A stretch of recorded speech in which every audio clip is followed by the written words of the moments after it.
ప్రభువా, ఆ పట్టణంలో 50 మంది నీతిమంతులుంటే ఆ నీతిమంతుల్ని బట్టి ఆ పట్టణాన్ని ఏం చేయవు, నువ్వు నాశనం చేయకుండా ఉంటావా అని అడుగుతున్నాడు. ఒక క్వశ్చన్ వేస్తున్నాడు అబ్రహాం. ఎవరికి? దేవునికి. చక్కగా మనము ఒక ఇంట్లో ఉన్నామంటే మనల్ని బట్టి ఆ ఇల్లు రక్షించబడాలి. ఇప్పుడు చెప్పండి, ఒకరిని బట్టి ఆ ఊరు కానీ ఆ ఇల్లు కానీ రక్షించబడుతుందంటే కారణం ఎవరు? అందులో ఉన్న దేవుని ఎరిగిన నీతిమంతులు. మీరు చక్కగా ఉన్నారనుకో, మిమ్మల్ని బట్టి మీ కుటుంబం అంతా ఏమవుద్ది? రక్షించబడు. నీతిమంతుని బట్టి నేను కాపాడుతాను అబ్రహాం అన్నాడు.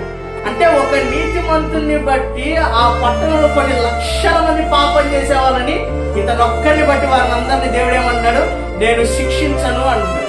ఎవరైతే మారు మనసు పొంది బాప్తిసం పొంది దేవునితో కలిసి ఉంటారో వారిని బట్టి వాళ్ళు ఖచ్చితంగా నన్ను బట్టి నా కుటుంబం రక్షించబడాలి, నన్ను బట్టి నా ఊరు రక్షించబడాలి, నన్ను బట్టి నా ప్రాంతం అంతా కూడా దీవించబడాలి.